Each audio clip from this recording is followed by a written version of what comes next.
Antes de mergulharmos no conteúdo de hoje, por favor, siga o canal, comente, compartilhe o vídeo com quem possa se beneficiar e ative o sininho para receber as notificações dos vídeos assim que lançados. Isso ajuda o nosso canal a crescer, ajuda mais pessoas com os estudos e, se você não curte, com o tempo os vídeos deixam de ser entregues mesmo você sendo inscrito no nosso canal Resumedic.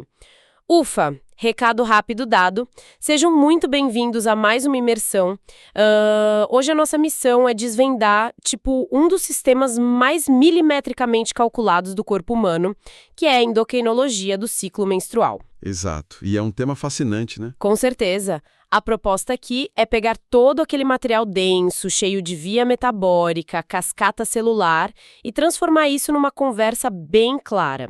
A gente vai detalhar esse relógio biológico feminino, fase por fase. Hoje é garantir que quem está aí com o caderno aberto, estudando, tenha cada engrenagem minuciosamente explicada.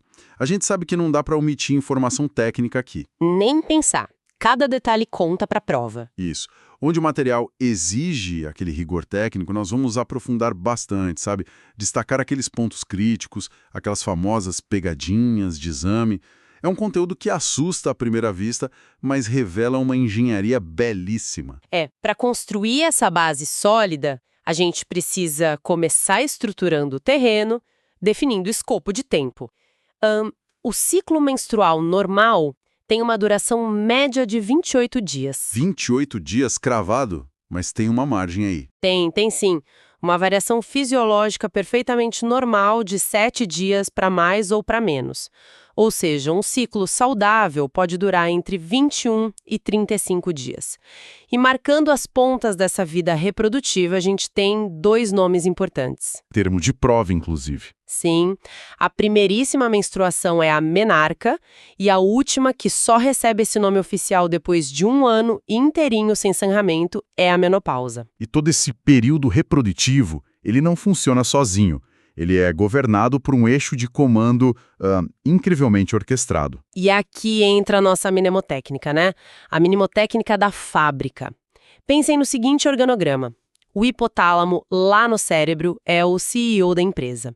A hipófise, especificamente a porção anterior dela, é a gerência e os ovários são a fábrica em si. Perfeito. Começando pelo topo, o nosso CEO, o hipotálamo, que fica lá na base do cérebro. O trabalho dele nessa fábrica é produzir um mensageiro químico muito específico, o hormônio liberador de gonadrofinas. O hormônio liberador de gonadrofinas? Exatamente. E um detalhe crucial para as provas é que a liberação do hormônio liberador de gonadrofinas não ocorre de forma contínua. É uma liberação obrigatoriamente pulsátil. Pulsátil, tipo em ondas. Isso. Porque se a liberação for contínua, num fluxo ininterrupto, o sistema simplesmente colapsa e desliga. Ele paralisa a comunicação com a gerência. Então o CEO não manda um e-mail longo de uma vez. Ele manda pequenos telegramas ao longo do dia. E o material-fonte destaca muito que o ritmo dessas mensagens, a frequência desses pulsos, desse hormônio liberador de gonadrofinas, que a gente agora já pode chamar pela sigla, o GNRH, isso muda dependendo da fase do mês. E como muda? Na fase folicular, que é o início do ciclo, os pulsos desse GNRH têm uma alta frequência e uma baixa amplitude. Mensagens rápidas. Rápidas e baixinhas. A meia-vida do hormônio aí é de mais ou menos 60 minutos. Agora, quando vira para a fase lútea, na segunda metade do ciclo, inverte tudo. O padrão muda completamente. Muda. Os pulsos de GNRH passam a ter baixa frequência e alta amplitude, ocorrendo de forma bem espaçada, a cada 3 horas mais ou menos. E é essa batida rítmica que dita como a gerência vai trabalhar. E essa gerência é a adenohipófise, a parte anterior da hipófise, né? Conectada ao CEO por um sistema vascular que é o sistema portal. E aqui o material traz um alerta clínico pesadíssimo. Nossa, sim. Esse é um ponto crítico de prova. A dependência desse sistema portal é total. Se houver uma hipotensão severa... Uma hemorragia forte, por exemplo. Exato. A pressão despenca e esse sistema portal vascular pode simplesmente colapsar. Falta sangue, falta oxigênio e o tecido da hipófise necrosa. Morre. E a fábrica perde a gerência. Perde permanentemente. Mas, num cenário saudável, a gerência recebe os pulsos rítmicos do GNRH e secreta 2 hormônios fundamentais para a fábrica: o hormônio folículo estimulante e o hormônio luteinizante. Atenção aqui, pessoal. O material original pedia para focar muito, mas muito mesmo, na estrutura química do hormônio folículo estimulante e do hormônio luteinizante. É verdade. Eles são glicoproteínas. E o pulo do gato químico aqui é que eles têm um alto peso molecular. São moléculas muito grandes. O que significa que eles não conseguem entrar na célula. Eles não atravessam a membrana celular de jeito nenhum. Então, para entregar a ordem lá na fábrica, nos ovários, eles precisam se ligar a receptores de membrana nas células da granulosa e da teca. Como uma chave numa fechadura do lado de fora. Perfeita analogia. E quando eles se ligam ali, transformam o ATP em AMP cíclico lá dentro da célula. Esse AMP cíclico vira um mensageiro interno, né? Isso. Inicia a fosforilação intracelular para sintetizar os esteroides e proteínas. Mas o que mais cai em prova sobre essas glicoproteínas é a estrutura física delas. Elas possuem 2 cadeias, a cadeia alfa e a cadeia beta. E a cadeia alfa é igual para todo mundo, não é? A cadeia alfa é genérica. É idêntica para o FSH, para o LH e também para o hormônio estimulante da tireoide. O hormônio estimulante da tireoide e a gonadotrofina coriônica humana também. Exatamente. A cadeia alfa do hormônio estimulante da tireoide, o TSH, e da gonadotrofina coriônica humana, o nosso conhecido HCG, todas têm a mesma cadeia alfa. A diferença real, a identidade do hormônio, está na cadeia beta. A beta é a chave específica. É a chave específica. Só que tem uma pegadinha da natureza aqui. A cadeia beta do hormônio luteinizante é incrivelmente idêntica à cadeia beta da gonadotrofina coriônica humana placentária, do HCG. Nossa, e isso tem uma implicação gigante no início da gravidez, né? Porque é por causa dessa semelhança que o beta-HCG da gravidez consegue se ligar no receptor do ovário e manter o corpo lúteo vivo pelas primeiras 4 semanas. Exatamente. Ele engana o receptor. Se não fosse isso, a gravidez não ia para frente. Maravilhoso esse detalhe. Bom, agora a gente tem que explicar como a fábrica avisa o CEO que a produção está rolando. É a balança hormonal, os mecanismos de feedback, temos a aceleração e o freio. Isso. O feedback positivo é a aceleração. Ele acontece quando os esteroides, principalmente o estrogênio ou o estradiol, estimulam a secreção de gonadotrofinas. O exemplo clássico que sempre cai é o pico de estrogênio causando o pico de LH. O acelerador no talo. E o freio? O freio é o feedback negativo. É quando os esteroides ovarianos, principalmente a progesterona, inibem a secreção. E o corpo tem 4 níveis de segurança para esse feedback. 4 vias de retroalimentação. Vamos numerar. Primeiro, o feedback ultracurto. O ultracurto é o próprio GNRH inibindo o hipotálamo lá em cima. Uma regulação local. O nível 2 é o feedback curto, que são o FSH e o LH da hipófise subindo para inibir o hipotálamo. Correto. Aí vamos para o nível 3, o feedback largo. Aqui são os hormônios da fábrica, os hormônios ovarianos inibindo a gerência, a hipófise. E o nível 4, o mais distante, é o feedback ultralargo, onde esses hormônios ovarianos vão direto lá no hipotálamo e inibir a produção primária do GNRH. Redundância perfeita. E com esse eixo montado, a gente entra na fábrica de fato, o ciclo ovariano. E aqui a gente precisa de um resumão definitivo da linha do tempo da célula germinativa, porque os números são assustadores. Diferente dos homens, as mulheres nascem com o estoque fechado.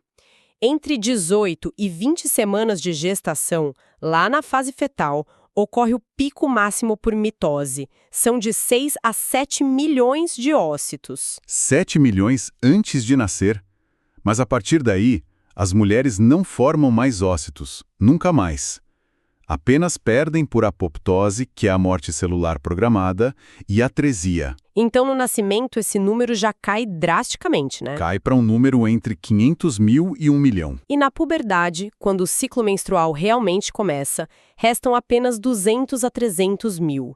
E a matemática da biologia diz que apenas cerca de 300 vão ovular na vida inteira. Uma eliminação implacável.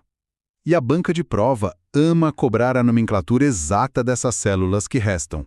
O oócito é a célula em desenvolvimento geral, mas o oócito primário É aquele que está estacionado, né? isso parado na meiose 1, na fase de diploteno. Decorar isso é vital.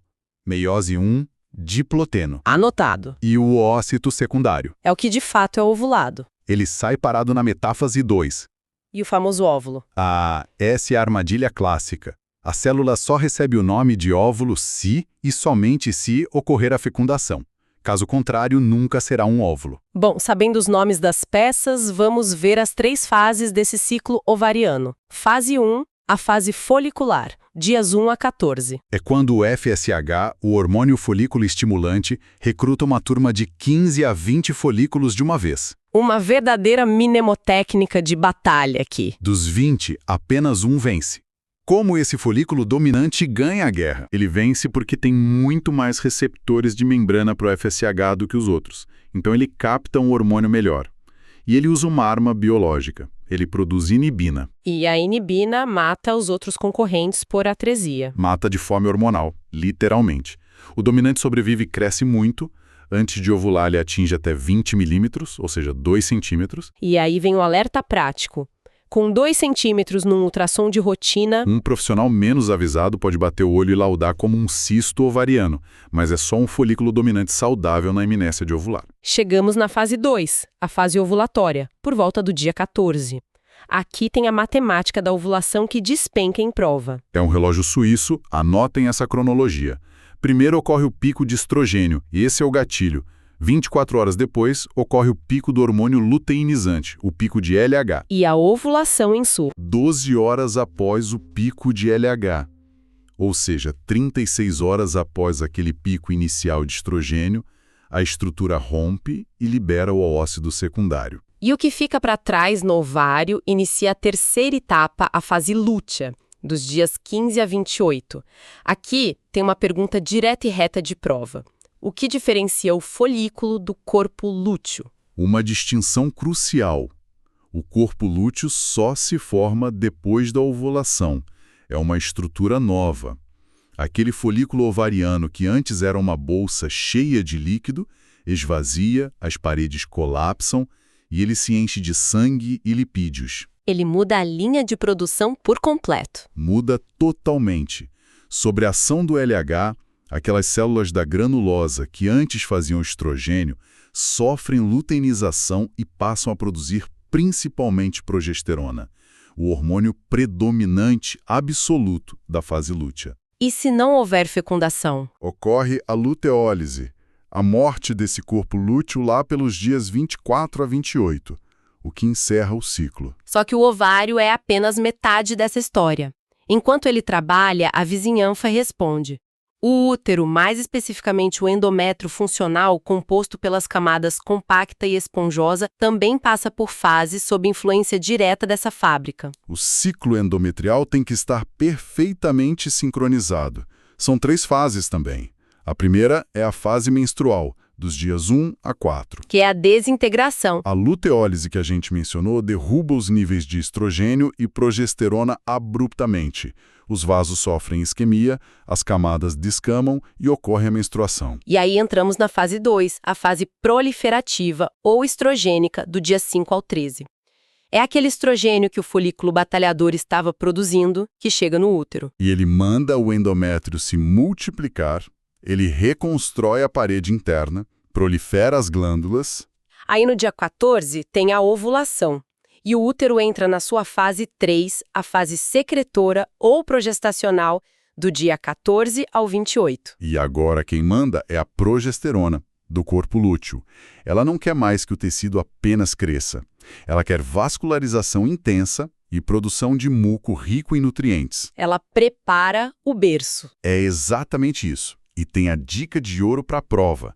Os níveis hormonais, o balanço de estrogênio e progesterona, atingem o máximo de estabilidade no dia 21 do ciclo. É o pico da receptividade. E a progesterona ainda tem um efeito bônus pelo corpo todo, não tem? Ela age no hipotálamo, no centro termorregulador. Sim, ela aumenta a temperatura basal do corpo da mulher de forma sustentada, algo entre 0,5 grau e 0,8 graus Celsius. Isso é um marcador clínico inconfundível da fase lútea. Uma verdadeira assinatura térmica de que a progesterona está trabalhando. Bom, é um balé biológico monumental. O comando pulsátil lá do CEO no hipotálamo, a gerência da hipófise despachando aquelas moléculas gigantes que ativam o AMP cíclico, a fábrica no ovário selecionando um vencedor entre 20 para ovular no momento exato ditado pela matemática dos picos hormonais, e o útero construindo e desconstruindo aquele endométrio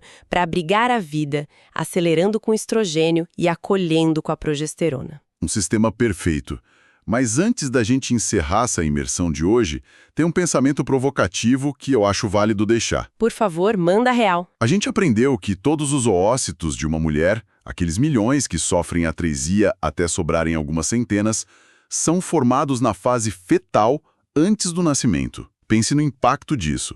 Essas células germinativas que dão origem à próxima geração ficam armazenadas durante décadas. Paralisadas ali no diploteno. Paralisadas, mas existindo.